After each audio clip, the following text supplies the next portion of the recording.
Welcome to Stinging Nettle Farms, where we're attempting to document the transition of 10 acres of woods into 10 acres of homestead. Boy, it's been quite the project, and we're just barely getting started. In this video, we're going to install a 320 amp electrical service. It'd sure be nice to be able to turn off those noisy generators and enjoy some peace and quiet, not to mention just having power all the time. Gosh, something you take for granted. So here you see the ditch, my 3-inch conduit. I've got it dug. All the conduit's not installed. We'll finish installing that in a little bit. You can see that there's a bell on the end here, and the conduit that goes up into the box also has a bell on the end of it.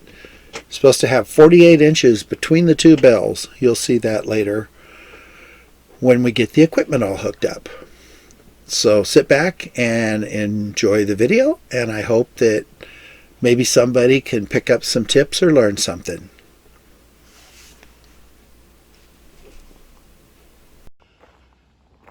Here's my pile. You can see I got a couple of ground rods here, some unistrut. And there you have it. Maybe later tonight or tomorrow, I'll get Janet to film me tossing it in the hole. 3-inch PVC conduit.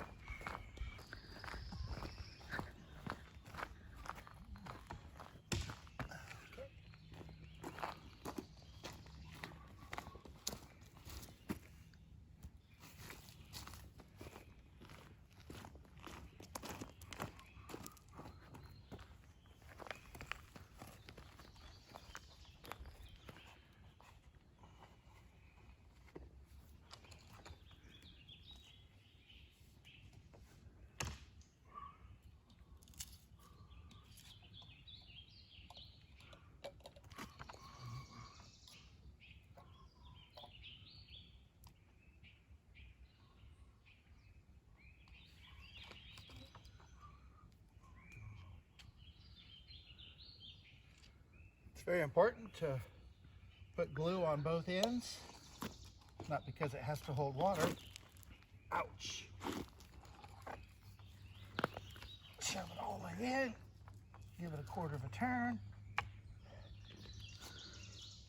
We're good to go. If you don't put glue on both of them, I found out, it's almost impossible to slide them in. You put glue on both of them and it slides in like nobody's business.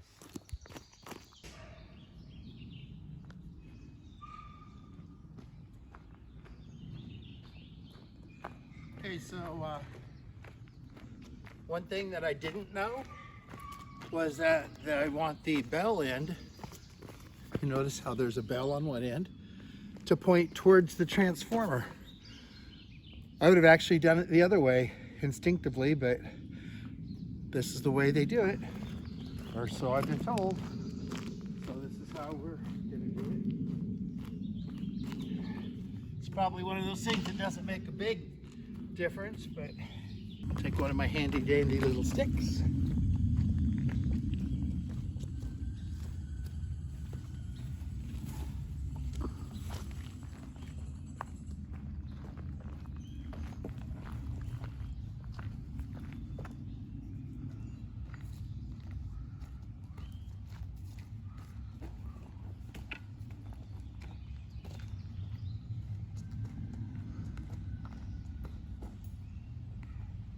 Because it's heavy and I'm lazy.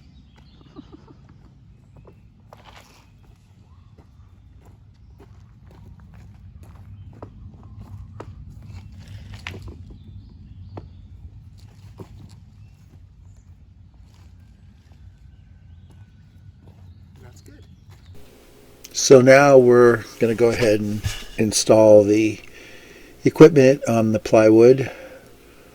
I was really happy that I actually had enough time to paint it. It's quite a bit nicer to have painted plywood behind everything rather than come back later and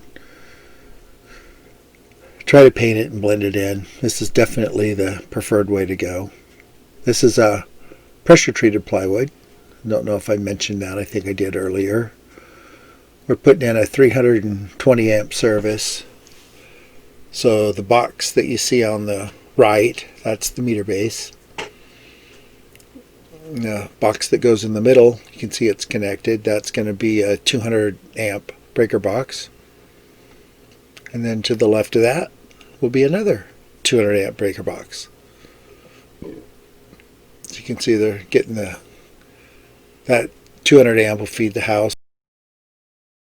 Alright, so now we're going to kind of go over everything that we did yesterday.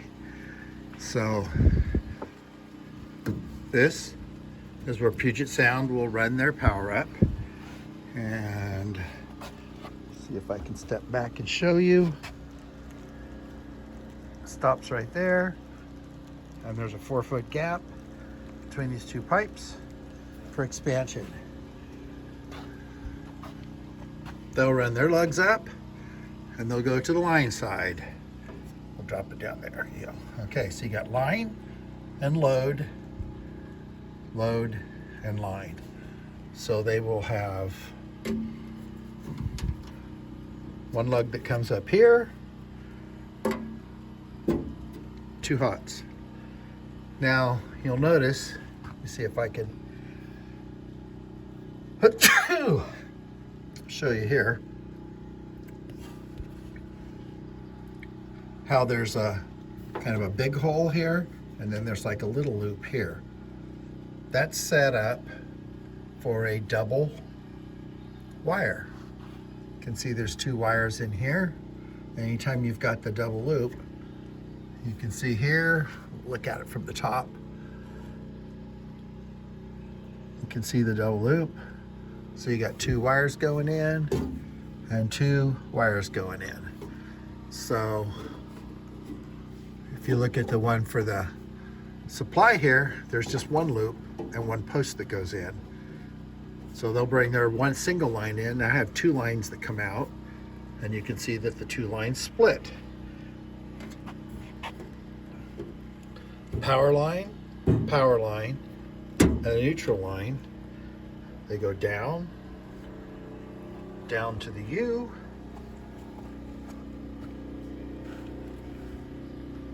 they come up, twist over, pop inside of the breaker. 200 amp breaker, and here's the neutral. This screw, the grounding screw, is actually screwed down here because this one's bonded.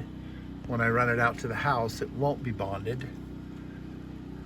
I'll bring my line in here and right here, boom to boom to. So I'll come out and go right through here, and I'll have another wire that comes in here and attaches to the ground right here. You can see there's two spots here for the ground. So I'll have a ground wire, a neutral wire, and 2 hot wires that will go from here. They'll come out the side right here. They will go down and off to my house. Now let's go look at the other box.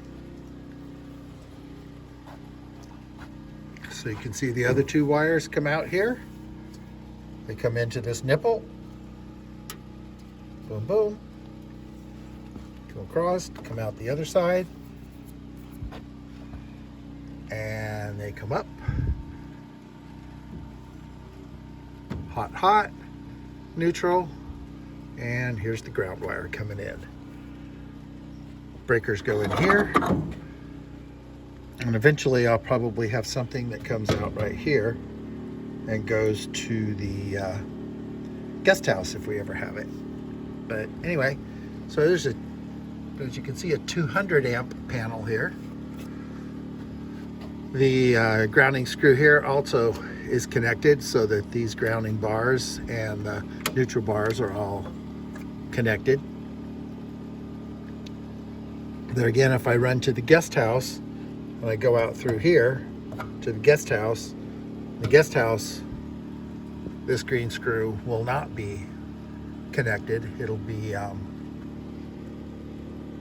can't really see it, but anyway, it'll be disconnected there so that the ground from the guest house will come back and hook into this neutral lug and grounding lug here. So anyway, I'll go back, see if I can do this without falling. Oh, I forgot to show you. There we go. One 110 outlet right here, and then I have a 30 amp outlet. Goes down into this conduit, runs under the barn, and comes out on the other side. So let me back up so we can kind of get an overall view here. So I'll open this up. Open this up. There we go. Grand view. That's 2.5 inch conduit, by the way, right there. That's about 50, almost $6,000 right there. So now we're setting the vault for the transformer. I dug my hole a little bit bigger than it needed to be dug, but that's okay. Give them plenty of room to maneuver it around until they get it right where they wanted it. Then that big hole there on the left, that's where they'll put the transformer and have the conduit coming out. Pretty soon we're going to run the wire. You can see that wire, pretty heavy duty wire, 320 amp service. They were having a little trouble, so I ended up putting the camera down and getting up there on the spool and kind of feeding it into this guy so he could shove it in the conduit. And way up at the other end, you'll see there's a guy up there pulling. Now we're digging down. We got to hit the high tension wires that are buried in the ground. First time I've ever been involved in watching them do a splice or anything like that. It's very interesting.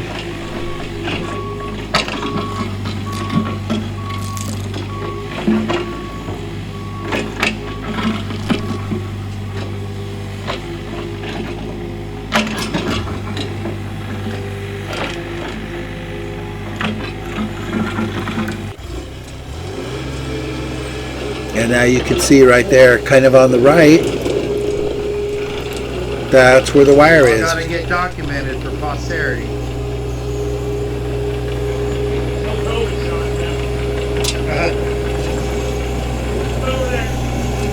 I'll say this was done last year.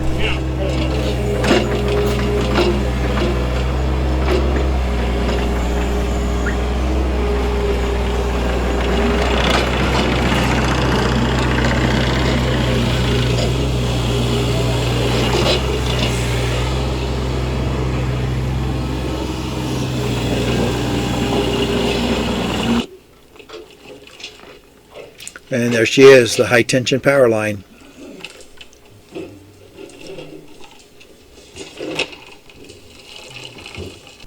Yeah, and you can see there we're getting ready to make our splice. He's cutting into the high tension power lines that are buried in the ground. These guys knew what they were doing. They made short work of it. It looped from the ground, looped into my transformer box, and then looped back out and connected. So they had two connections to make. You can see here there's a stub up. That's for my my internet. Actually, you can't see it yet, but it will be right around the corner. There it is. Ziply put their line in it, and we now have internet. So these are the jets you sometimes hear flying overhead in the videos. They have a training strip, which you see right next to our house. If you enjoyed the video, please subscribe. The next one's going to be about putting in a septic system. You guys have a great week.